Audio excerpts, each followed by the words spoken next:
Alors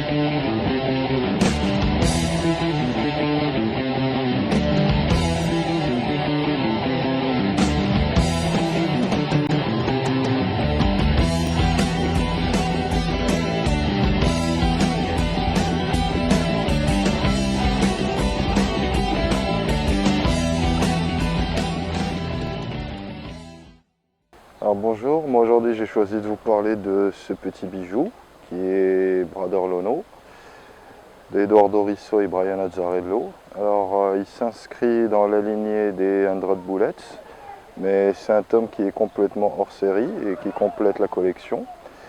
Alors Brother Lono a été fait par Brian Azzarello et Edoardo Risso. Brian Azzarello, on le connaît notamment grâce à Batman.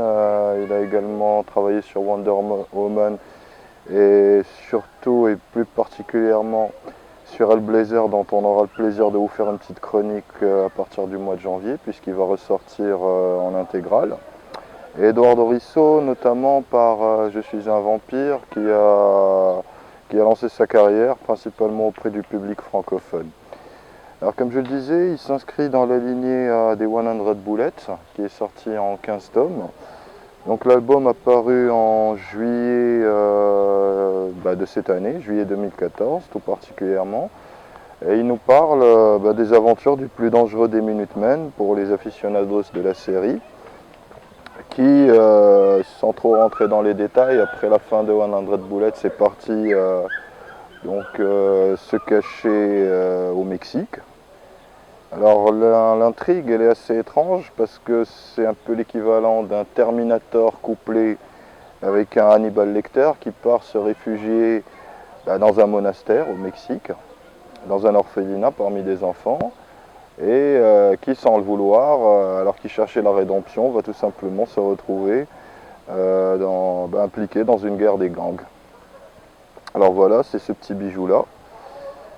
Et je vous le recommande parce que la production est monstrueuse, c'est tout simplement un petit chef-d'œuvre, aussi bien pour le contenant que le contenu. Il est sorti chez les éditions Urban Comics, qu'on ne présente pas. Il reprend l'intégralité des 8 tomes qui sont sortis aux États-Unis, soit le 1 au 8. C'est un petit bijou de 184 pages très exactement, que je vous invite très vivement à découvrir, parce que bon, tout le monde ne peut pas forcément se taper les 15 volumes, mais celui-là il est complètement hors série, et donc encore une fois je vous le recommande parce que c'est un vrai petit bijou. Voilà, c'est notre coup de cœur de l'année.